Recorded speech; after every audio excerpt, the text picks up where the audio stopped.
ఓం సాయిరామ్. సమర్థ సద్గురు శ్రీ సాయినాథ్ మహారాజ్కి జై.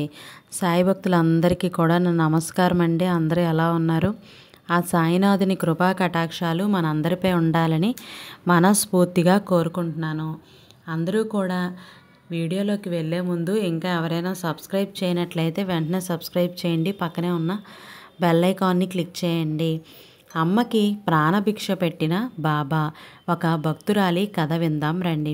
శ్రీ సచ్చిదానంద సద్గురు సాయినాథ్ మహారాజ్కి జై. సాయి భక్తులకు అందరికీ కూడాను నా నమస్కారాలు. బాబా నాకు ప్రసాదించిన ఒక అనుభవాన్ని ఇప్పుడు మీతో పంచుకుంటున్నాను. ఒకసారి మా అమ్మ జ్వరంతో చాలా అనారోగ్యం పాలైంది. డాక్టరు మందులిచ్చిన జ్వరం తగ్గక అమ్మ వారం రోజుల పాటు ఎంతో బాధను అనుభవించింది.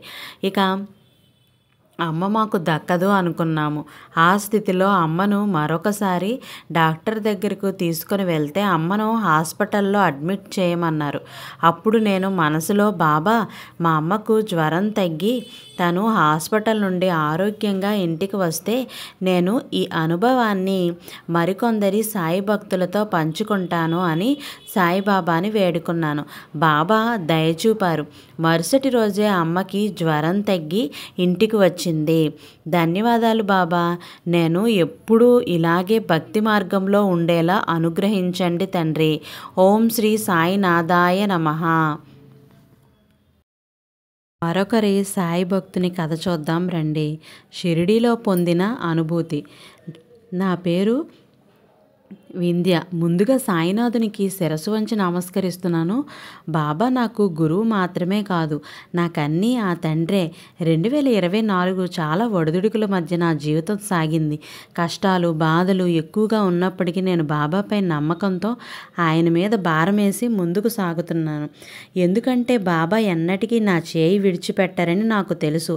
ఇక నా అనుభవానికి వస్తే 2024లో మేము షిరిడీ వెళ్ళటం నాకు లభించిన గొప్ప వరం. కారణం, మేము షిరిడీ చేరుకున్న మొదటి రోజున మా బాబు మొదటి పుట్టినరోజు. మేము 3 రోజులకి ప్రణాళిక చేసుకొని షిరిడీ ప్రయాణం అయ్యాము. మేము మొదటి రోజు మధ్యాహ్న హారతికి టికెట్ చేసుకున్నాము. కానీ మేము వెళ్తున్న ట్రైన్ ఆలస్యం అవ్వడంతో హారతి సమయానికి షిరిడీ చేరుకోలేమని చాలా టెన్షన్ పడ్డాము. నేను నా మనసులో, బాబా ఎలాగైనా మేము హారతి చూడాలని బాబాను బాగా వేడుకున్నాను. బాబా దయచూపారు. మేము హారతి సమయానికి షిరిడీ చేరుకొని హారతి దర్శనం చేసుకున్నాము. కానీ సమయం లేకపోవటం వల్ల కేవలం ప్రక్షాళన చేసుకొని హారతికి వెళ్ళమని నాకు ఒకటే బాధ. కానీ నా మనసులో ఏదో తెలియని చిన్న వెలితి. బాబా సర్వాంతర్యామి కదా, ఆయన ఆ వెలితిని తీసేశారు. ఎలాగా అంటే 3వ రోజు ఉదయం 9 గంటలకు మేము బాబా దర్శనానికి వెళ్తే ఆ రోజు గురువారం అయిన కారణంగా మమ్మల్ని చాలాసేపు క్యూ లైన్లోనే ఉంచేసి సరిగ్గా మధ్యాహ్న హారతి సమయానికి సమాధి మందిరంలోకి పంపారు. బాబా నా మనసులో ఉన్న చిన్న దిగులును తెలుసుకొని మళ్ళీ మధ్యాహ్న హారతి చూసే అవకాశాన్ని, అది కూడా గురువారం నాడు ఇచ్చారని నేను చాలా ఆశ్చర్యపోయాను. ఆ రోజు బాబా హారతి చాలా బాగా జరిగింది. మొదటి రోజు కన్నా చాలా బాగా అనిపించింది. హారతి జరుగుతున్నంతసేపు నాకు ఒక రకమైన అనుభూతి కలిగింది. అది మాటల్లో వర్ణించలేను. అంతటి అనుభూతిని ప్రసాదించిన సాయి తండ్రికి నేను ఎప్పటికీ రుణపడి ఉంటాను. నా కొడుకు మొదటి పుట్టినరోజు షిరిడీలో జరగడం నాకు దొరికిన పెద్ద సంతోషం. నా జీవితంలో నేను మర్చిపోలేని అనుభూతి. ధన్యవాదాలు సాయి నాన్న. నాకు మంచి ఉద్యోగం ప్రసాదించు తండ్రి. ఓం సాయిరామ్. మరొక సాయి భక్తుని కథ అయితే విందాం. కష్టపడి కొనుక్కున్న సైకిల్ దొరికేలా అనుగ్రహించమని బాబాని అడిగాను. ఓం సాయిరామ్. డిసెంబర్ 1, 2020 కార్తీక మాసం పూర్తయింది. ఆ రోజు ఉదయం నిద్రలేచి అన్ని కార్యక్రమాలు పూర్తి చేసుకొని ఇంటి ముందు చూస్తే నేను కష్టపడి కొనుక్కున్న సైకిల్ కనబడలేదు. అన్ని చోట్ల వెతికినా దొరకలేదు. చివరికి ఎవరో దొంగలెత్తుకుని పోయారని విపరీతమైన ఆందోళనకు గురయ్యాను. పోలీస్ కంప్లైంట్ ఇద్దామనుకొని బాబాని తలుచుకొని, ఓ సాయి మా సైకిల్ మాకు దక్కేలా అనుగ్రహించండి అని ప్రార్థించాను. మధ్యాహ్నానికి బాధతో మనశ్శాంతిని కోల్పోయాను. కానీ కొంత సమయం తర్వాత ఓ చోట సైకిల్ దొరికింది. ఎవరో దొంగ దాన్ని అక్కడ దాచేశాడు. ఇదంతా ఆ బాబా దయ అని తెలిసిన వెంటనే కూడా నేను ఇదంతా బాబాగారి దయే అని బాబాకి ధన్యవాదాలు తెలుపుకుంటూ ఉన్నాను. ఓం సాయి, శ్రీ సాయి, జై జయ సాయి. నెలల తరబడి పరిష్కారం అవ్వని సమస్యకు పరిష్కరించిన బాబా. ఓం సాయి, శ్రీ సాయి, జై జయ సాయి. సాయి బంధువులకు నా నమస్కారాలు. నా పేరు ప్రీతి. నేను ఒక ప్రముఖ ప్రీ స్కూల్లో పనిచేస్తున్నాను. నేను నా వీధుల్లో బాగా కస్టమర్ల కోసం గూగుల్ మ్యాపింగ్ చేయాలి. ఒకసారి ఒక పాత కస్టమర్ తన కొత్త ఫోన్ నెంబర్ను అప్డేట్ చేయమని అడిగితే మేము గూగుల్ మ్యాప్స్లో అప్డేట్ చేసే ప్రయత్నం చేశాం. కానీ ఎన్నిసార్లు ప్రయత్నించినా అది అప్డేట్ కాలేదు.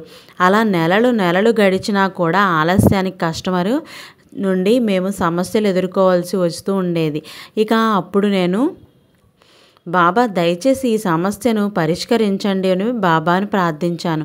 బాబా దయ వల్ల కొన్ని రోజులకి ఫోన్ నెంబరు అప్డేట్ అయ్యి సమస్య పరిష్కారం అయ్యింది. చాలా ఇబ్బందులు పడుతూనే ఉన్నాను. అందువల్ల బాబాకి మొక్కుకున్నాను. చాలా ధన్యవాదాలు బాబా. దయచేసి ఎల్లప్పుడూ మీ భక్తులతోనే ఉండండి తండ్రి. ఓం సాయిరామ్. ఇలాంటి వాక్యాలు ప్రతిరోజు వినాలి అని అంటే ఆ సాయినాథుని చెప్తున్న ప్రతి భక్తుని కథలు వినాలి అంటే వెంటనే సబ్స్క్రైబ్ చేయండి. అలాగే పక్కనే ఉన్న బెల్ ఐకాన్ని క్లిక్ చేయండి. ఓం సాయిరామ్ అని కామెంట్ చేయండి. పుట్టినరోజున బాబా ఆశీస్సులు.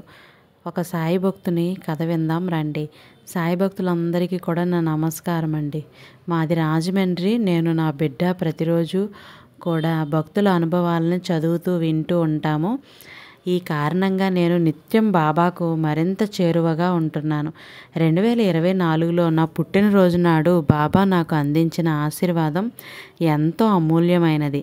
నేను బాబాని నా పుట్టినరోజు సందర్భంగా శుభాకాంక్షలు తెలపమని కోరుకున్నాను. ఆయన ఏ విధంగా నా కోరిక తీరుస్తారోనని ఎంతో ఆశగా ఎదురుచూశాను. నా పుట్టినరోజుకి ఒకరోజు ముందు బరోడాలో ఉండే నా ఫ్రెండ్ ఒకరు మా ఇంటికి వచ్చారు. నిజానికి ఆమె రాజమండ్రి రావాలని అస్సలు అనుకోలేదు. తన తమ్ముడికి ఇక్కడ ఏదో పని ఉంటే అతనితో పాటు వచ్చి నాకు సర్ప్రైజ్ ఇద్దామని మా ఇంటికి వచ్చారు. ఆమె ముందు రోజు షిరిడీ నుండి బయలుదేరి సరాసరి రాజమండ్రి వచ్చి నాకు ఒక ప్యాకెట్ ఇచ్చారు. ఇందులో గుప్పెడు ఊదీ ప్యాకెట్లు బాబా ప్రసాదం ఉన్నాయి. వాటిని చూసి నాకు నోట మాట రాలేదు. నా ఆనందానికి అవధులు లేకుండా పోయాయి.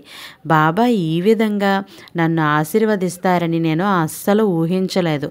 అంతేకాదు, నేను ఎంతగానో ఎదురు చూసిన నా కొడుకు పరీక్ష ఫలితాలు ఆ రోజే వచ్చాయి. వాడు పరీక్షలు బాగా వ్రాసి మంచి మార్కులతో పాస్ అయ్యేలా చూడమని బాబాని వేడుకున్నాను. నేను కోరుకున్నట్లుగానే మంచి ఫలితం ఇచ్చారు బాబా. ఆ విధంగా నా పుట్టినరోజు నాడు బాబా నాకు మళ్ళీ ఆనందాన్ని ఇచ్చారు. అంతటితో అయిపోలేదు. నేను